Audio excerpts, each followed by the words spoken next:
कुछ पाने की हो आस आस, कोई अरमा हो जो खास खास आशाएं, हर कोशिश में हो बार बार, करे दरियाओं को आर पार। नमस्कार दोस्तों, मैं भूपेश आनंद एक बार दोबारा आपके सामने क्रेडिट पॉलिसी मैनेजमेंट को स्टार्ट करने के लिए आ गया हूं। और पूरी दुनिया में ये चैप्टर हम जनरली करते हैं। तो आइए दोस्तों, मैं आपके सामने एक बार दोबारा से लिख रहा हूँ क्रेडिट पॉलिसी मैनेजमेंट। अभी अभी हमने एक नया गाना एक गाना हमने जो हम स्कूल्स में बोलते थे, इतनी शक्ति हमें देना दाता, मन का विश्वास ना दूर हो। अगर आप गाने की लाइन को ध्यान से देखें तो एक बात समझ आती है, इस गाने में भी कहा गया है कि मन का विश्वास ना दूर हो। क्योंकि इंसान की सक्सेस और उसकी हार और फेलियर उसके मन के विश्वास पे बहुत डिपेंड करता है। तो अगर आपका मन का विश्वास है कि आप ये काम कर सकते हैं तो 100% कर सकते हैं, क्योंकि मेन मन की बात होती है, बाकी सब बातें बेकार की है। दोस्तों, आप बहुत अच्छे घर से, आपके माता पिता बहुत अमीर हैं, आपको अलग से एक स्टडी रूम दिया गया है पढ़ने के लिए, सारी फैसिलिटीज हैं, कार है, एसी है, सब चीजें हैं, फिर भी दोस्तों अगर आपका मन नहीं है उस चीज को पाने के लिए तो वो चीज नहीं मिलेगी। और दोस्तों, अगर आप किसी गरीब खानदान से हैं, आपके माता पिता पढ़े लिखे नहीं है, आप गांव में रहते हैं, आप किसान के बेटे हैं, आपके पास 2 वक्त की रोटी खाने का भी पैसे नहीं है दोस्तों, फिर भी मैं ये कहता हूं कि अगर मन में विश्वास है और मन में उस चीज को पाने की इच्छा है और ऐसा लगता है कि आप उसको पा लेंगे, तो मुझे इतना पता है कि आपको वो चीज मिल जाएगी। तो इसका मतलब मेन पॉइंट, मेन इंपॉर्टेंट है आपका मन। इसीलिए इस गाने में कहा गया, इतनी शक्ति हमें देना दाता, मन का विश्वास कमजोर ना हो। आइए इन्हीं बातों के साथ हम आज दोबारा से credit policy management lecture number 2A, जैसा मैंने बताया आपको, हमारा फेस टू फेस लेक्चर्स 3 घंटे के होते हैं। क्योंकि आप मेरे से बहुत दूर बैठे हैं, इसलिए मैं इन लेक्चर को छोटा छोटा कर रहा हूं, जिससे कि आप कर पाए, समझ पाए। इसलिए हमने हर लेक्चर को 1.5 घंटे में बनाया। तो लेक्चर 2A कंटेंट उतना ही है जितना आपको मैंने फेस टू फेस पे हम देते हैं, लेकिन इसमें मैंने जान के थोड़ा सा लेंथ ऑफ लेक्चर कम कर दी है, 3 घंटे के बजाय 2 लेक्चर 1.5 घंटे के कर दिए। तो आइए लेक्चर 2A की बात करेंगे, क्रेडिट पॉलिसी मैनेजमेंट। अभी तक जो भी कुछ सीखा हमने, मैंने जो भी बताया अभी तक, आपको एक बात ये बताई कि अगर आपको डिफरेंट क्रेडिट के प्रपोजल्स गिवन है, तो आप उसमें से ऑप्टिमम प्रपोजल कैसे चूज करेंगे, how you will choose optimum proposal. और दूसरी बात मैंने लास्ट क्लास में बताई, कैश डिस्काउंट पॉलिसी कि अगर आपको पेपर में कैश डिस्काउंट पॉलिसी दी जाए तो आप किस तरह से ऑप्टिमम पॉलिसी को अडॉप्ट कर लेंगे। तो दोस्तों, मैंने आपको लास्ट क्लास में कुछ होमवर्क दिया कि भाई इसके ऊपर 1 से 11 तक क्वेश्चंस हैं, और फिर मैंने 12वां नंबर करा दिया था। वैसे अगर आप ध्यान से देखें तो 13 14 भी कर सकते थे, कोई टेंशन की बात नहीं, किए या नहीं किए कोई ऐसी बात नहीं है। दोस्तों, मैं होमवर्क इसलिए देता हूं कि आप एटलीस्ट जब एक बार खुद करेंगे तो खुद की पहचान होगी कि आपने जो कंसेप्ट सीखे वो कितने समझ आए। दोस्तों, करने से ज्यादा समझ आता है, बजाय खाली हम पढ़ते रहें, ऑडिट करें, उससे ज्यादा अच्छा है कि आप खुद पेंसिल, रबड़, पेन, कैलकुलेटर, रजिस्टर लेके करें। तो मेरी आप सबसे बस यही रिक्वेस्ट रहेगी कि आप साथ साथ जरूर करें। मैं अभी आपको पहले क्वेश्चन नंबर 2 की तरफ लेके चलूंगा। पहले मैं डाउट्स की बात करूंगा, और मुझे मालूम है कि आपकी डाउट्स हो सकती हैं। क्वेश्चन नंबर 2 की तरफ मैं चलूंगा। पहले तो question number 2, page number 92, question number 2। आइए दोस्तों, बुक्स खोल लें। Question number 2, page 92। H Limited has a present annual sales of 10,000 units at ₹300 per unit। कहते हैं जब आप क्वेश्चन पढ़ते हैं तो आप उसका एक वर्किंग नोट से चीजें लिखनी शुरू कर दें। मेरी हमेशा यही आदत रही कि मैं जब भी क्वेश्चन पढ़ता था, मैं दोस्तों आपको चाहता हूं कि आपको क्वेश्चन पढ़ना सिखा दूं। और इसमें किस बात की शर्म है दोस्तों, कोई शर्म नहीं है। जब हम सीखने आए तो शर्म किस बात की दोस्तों, हम जब ऊपर से नीचे आता तो कुछ सीख के थोड़ी आते हैं, मैं भी कुछ सीख के थोड़ी आया था। आइए आइए आइए, वर्किंग नोट 1 में मैं सबसे पहले यहाँ पे लिख रहा हूँ एनुअल सेल्स। यहाँ पर जो सेल्स है अभी की, सेल्स 0 मान लेते हैं। सेल्स 0 का मतलब है अभी के समय की 10,000 यूनिट्स।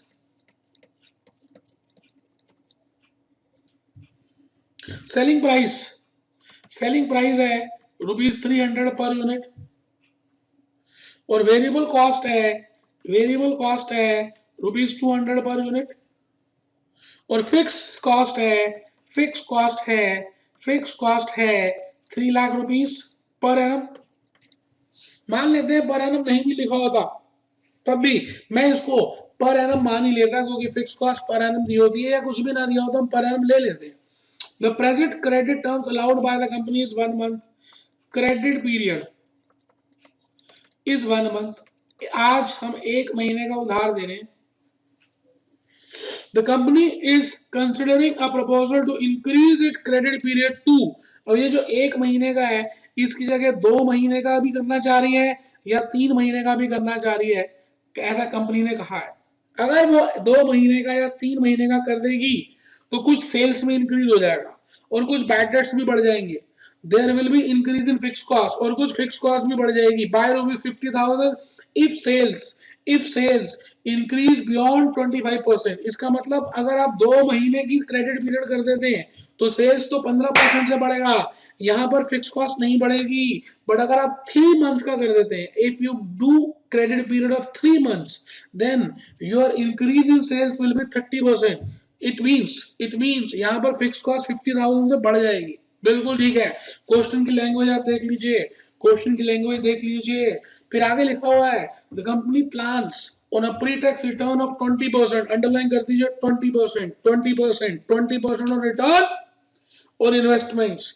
इसका मतलब ये कंपनी ये सोच रही है कि कहीं पे भी इन्वेस्टमेंट करें तो 100 रुपए के ऊपर 20 रुपए तो मिलता ही है इस कंपनी को। फिर आगे लिखा है you are required to calculate the most paying credit policy for the company. दोस्तों आज का जो लेक्चर है मैं आपको बता दूं सबसे इंपॉर्टेंट लेक्चर रहेगा क्रेडिट पॉलिसी की जान आज मैं बता दूंगा।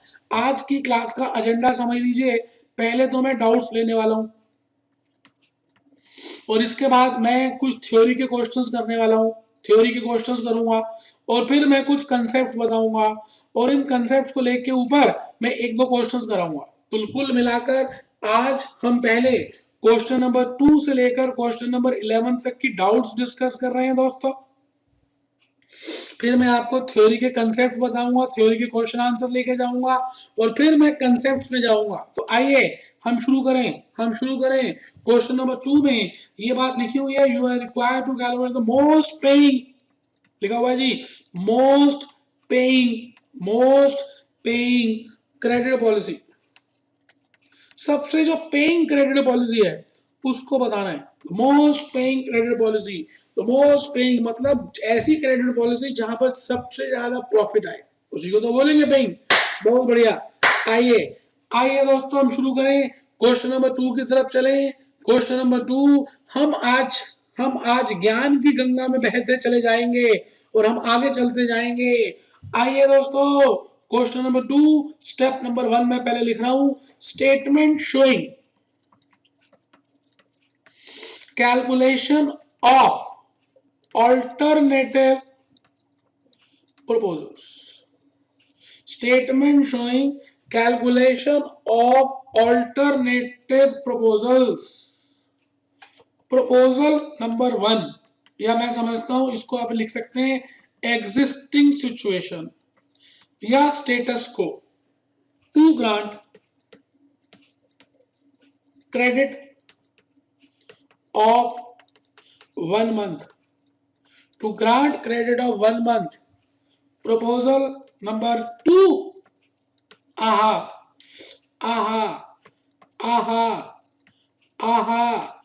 to grant credit of 2 months, 2 महीने का उधार दें, 2 महीने का। दोस्तों 3 प्रपोजल्स हैं। पहला स्टेप कर रहे हैं हम ये पूछना चाह रहे हैं अपने आप से कि क्या हम 2 महीने का उधार दें, क्या हम 3 महीने का उधार दें या क्या हम 1 महीने का उधार दें। To grant credit of 3 months, 1 month, 2 months और 3 मंथ्स। पहला स्टेप हमने कंप्लीट कर दिया, पहला स्टेप मैंने कंप्लीट कर दिया, पहला स्टेप मैंने कंप्लीट कर दिया। स्टेप नंबर 1 की तरफ मैं चल पड़ा। अब मैं लिख रहा हूं जी step number 2। Profitability, profitability, profitability statement of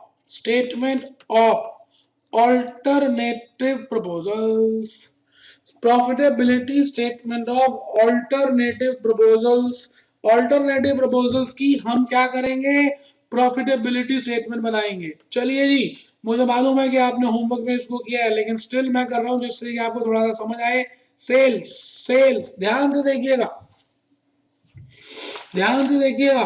10,000 units की सेल्स है, into 300 is equal to 30 lakh. और अगर आप क्रेडिट पीरियड 2 महीने का कर देते हैं तो 30 लाख इंटू 15%, ये आ गया जी 34,50,000। और अगर आप 3 महीने का कर देते हैं तो ये आ गया जी सेल्स 39 लाख। बिल्कुल आराम से, कोई जल्दी नहीं है जी, किसी भी तरह की जल्दी नहीं है, आराम से देख लीजिए। Variable cost, fix cost, interest cost, ये आपको बताइए। इसमें हम लिखते हैं opportunity interest cost, bad debts, बाकी कोई भी कॉस्ट होगी हम लिखते जाएंगे दोस्तों, घबराने की बात ही नहीं। अब बताइए जी 200 रुपए पर यूनिट, तो 10,000 into 200 is equal to 20 lakh रुपए की वेरिएबल कॉस्ट है जी, 20 लाख रुपए की वेरिएबल कॉस्ट है और 3 लाख रुपए की फिक्स कॉस्ट है। आराम से मेरे बेटे, आराम से, कोई जल्दी नहीं है। वेरिएबल कॉस्ट के बाद हम लिख रहे हैं 30 लाख के ऊपर 1% की बैड डेट्स है, 30,000 रुपए बेटा। अभी इंटरेस्ट कॉस्ट में निकाल दूंगा और उसके बाद मैं यहां पर प्रॉफिट लिखूंगा, और प्रॉफिट के बाद मैं लिखूंगा इंक्रीमेंटल प्रॉफिट। ठीक है जी, कोई टेंशन नहीं, आराम से। अब आप पहले आ जाइए प्रपोजल नंबर 2 में। अगर मैं आपको यहां पर बताना शुरू करूं, 10,000 इंटू 15% इंटू 200, ये आ गया जी 23 लाख रुपए, 23 लैक्स। अच्छा, फिक्स कॉस्ट सेम ही रहेगी, क्योंकि वो कह रहा है फिक्स कॉस्ट तब बढ़ेगी जब 25% से सेल्स बढ़ जाए। प्रपोजल 2 में तो 15% से बढ़ रही है, इसलिए फिक्स कॉस्ट नहीं इंक्रीज कर रहे। ओके ओके सर, आगे चलिए, समझ आ गया। ठीक है बेटे, 1,03,500, 1,03,500 इंटरेस्ट कॉस्ट में भी निकाल के दिखाऊंगा। ठीक है जी, 10,000 into 30% plus is equal two into 200, ये है बेटे 26 लाख। और यहां पर बेटे फिक्स कॉस्ट 3.5 लाख हो जाएगी, 3,50,000 होगी मेरे बेटे। और यहां पर बेटे बैड डेट्स बढ़ जाएंगे, और बैड डेट्स हो जाएंगे 1,95,000, 1,95,000। अब मैं अलग से एक वर्किंग नोट बनाऊंगा और उसमें मैं इंटरेस्ट कॉस्ट लिखूंगा और मेरा क्वेश्चन खत्म हो जाएगा। वर्किंग नोट नंबर 2,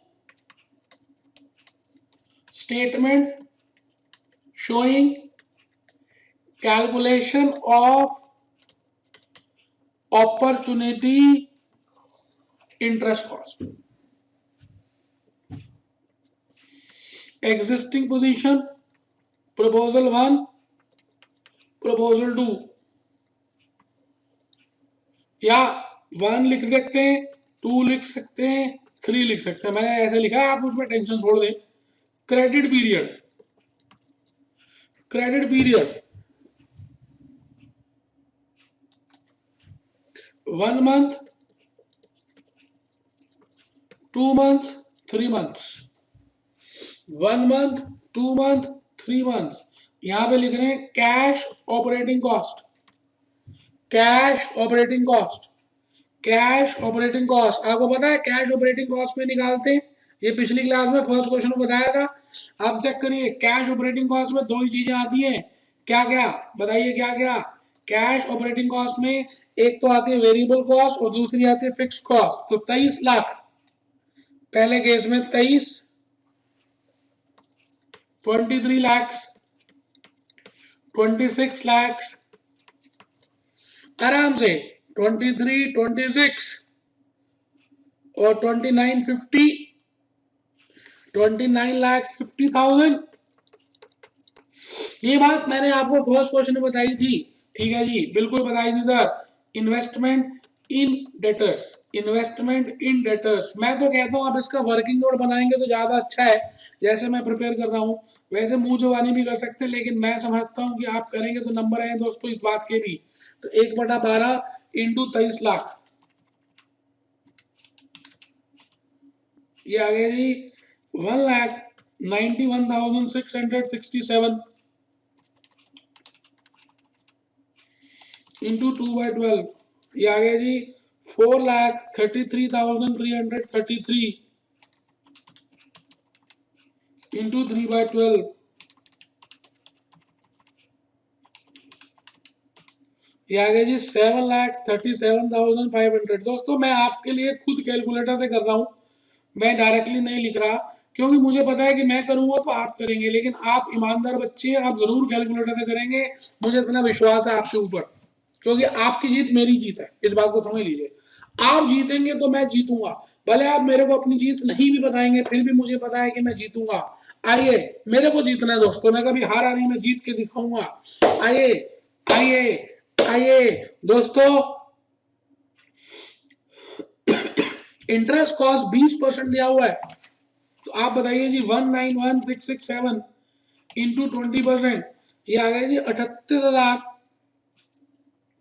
38,334, आराम से 4,33,333 इंटू 20%, 86,666, 737,500 इंटू 20%, 1,47,500, आराम से बेटे, कोई जल्दी नहीं है। मैंने अपॉर्चुनिटी इंटरेस्ट कॉस्ट कैलकुलेट कर दिया, 38,334, 86,666, 1,47,500। मैं अब यहां लिखता जा रहा हूं 38,334, मैं वहां से देखूंगा 86,667, 86,667, और बेटे तीसरा 1,47,500। लो मेरे बेटे, लो मेरे बेटे, बेटे कई बार बुक्स में क्या किया गया कि यहाँ पर जो डेटर्स की इन्वेस्टमेंट है इन्होंने बजाय इस पे निकालने के सेल्स पे निकाल दिए। तो कई जगह मैंने भी क्वेश्चंस के आंसर्स में सेल्स लिखा हुआ है, लेकिन एक बात मैं बता दूं, सेल्स पे तब तक नहीं निकालेंगे जब तक स्पेसिफिकली क्वेश्चन में कहा ना जाए। दोस्तों अगर क्वेश्चन साइलेंट है, आप हमेशा हमेशा गांठ बांध लीजिए, ये गांठ 7 जन्मों तक नहीं खुलनी चाहिए। आपको इंटरेस्ट कॉस्ट हमेशा कैश ऑपरेटिंग ऑपरेटिंग कॉस्ट पे ही निकालनी है, और इसमें दो चीजें आती हैं, एक वेरिएबल कॉस्ट और दूसरी क्या, फिक्स कॉस्ट। ध्यान रखिएगा, इकड़ो भूलचो नहीं, इकड़ो ध्यान रखियो। आइए आइए, मैं चल पड़ा, मैं चल पड़ा कैलकुलेटर की तरफ। ये देख लीजिए कैलकुलेटर है, आप भी करिए, मैं भी करूंगा, आंसर मिलाना है। हवन करेंगे, हवन करेंगे, हवन करेंगे।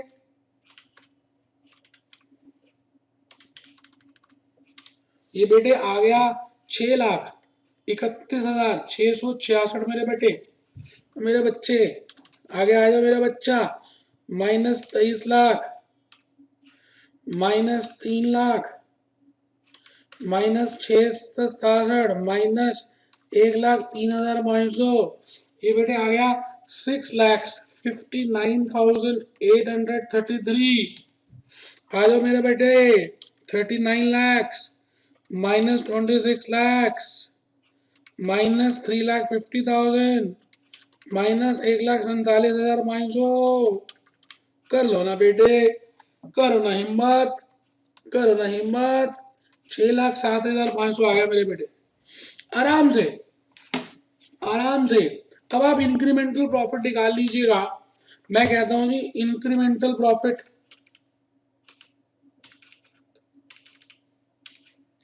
28,167, 28,167।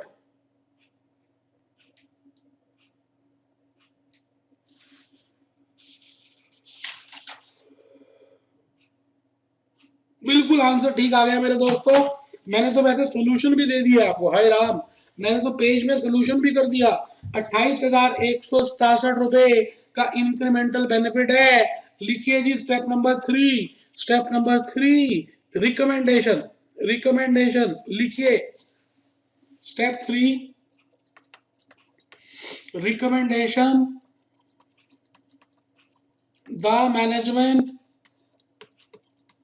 may be advised, the management may be advised, the management may be advised, the management may be advised to liberalize, to liberalize credit period from 1 month to 2 months in order to maximize incremental profit. तो दोस्तों इस तरह से मैंने question number 2 कर दिया है। मैं क्वेश्चन नंबर 3 की तरफ बढ़ रहा हूं। आइए मैं देखूं कि क्वेश्चन नंबर 3 आपने किया या नहीं किया। वैसे सीए में आ चुका है। A company has a sales of 10 lakhs। Question number 3, आइए मेहरबान कदरदान, मेहरबान कदरदान। क्वेश्चन नंबर 3 पेज नंबर 94 है मेरे बेटे, 94 है मेरे बेटे। A company has a sales of 10 lakhs। एक कंपनी की सेल्स 10 लाख रुपए की है। एवरेज कलेक्शन पीरियड मेरे बेटे 50 डेज का। आपको पता ही है कि एवरेज का मतलब क्या होता है कि कुछ कस्टमर्स पहले पैसे दे देते हैं, कुछ बीच में दे देते हैं, कुछ लास्ट में दे देते हैं, तो अब सबको अलग अलग निकालना मुश्किल हो जाता है, इसलिए उन्होंने एवरेज दे दिया। एवरेज का मतलब अब मोटा मोटी ऑन एन एवरेज इतने दिन में सारे पैसे आ जाते हैं। ठीक है जी। बैड डेट्स 6% है जी। और यहां पर एक चीज और लिखी है, कलेक्शन एक्सपेंसेस, कलेक्शन एक्सपेंसेस। चलिए दोस्तों क्वेश्चन नंबर 3 का वर्किंग नोट आप प्रिपेयर कर रहे थे, और क्वेश्चन नंबर 3 में जैसा मैंने आपको बताया था कि ये सीए में आ चुका है, सीए के कंपाइलर में भी दिया हुआ है। Average collection period reduce to, इसका मतलब आप एग्जिस्टिंग में 50 डेज का क्रेडिट दे रहे हैं। पहला प्रपोजल है 40 डेज का कर दें, और दूसरा प्रपोजल है आप इसको 30 डेज का कर दें, 40 दिन और 30 दिन।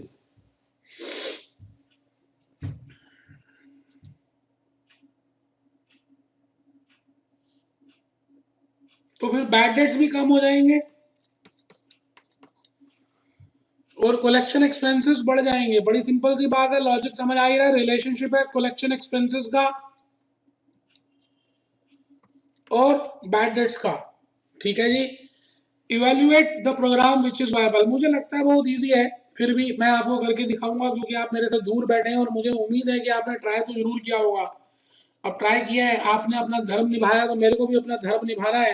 मैं इसको सॉल्व करूंगा। क्वेश्चन नंबर 3 की तरफ हम चल रहे हैं। आइए हम क्वेश्चन नंबर 3 में सबसे पहले तो प्रपोजल्स लिख दें। स्टेप नंबर 1, आइए दोस्तों, स्टेटमेंट शोइंग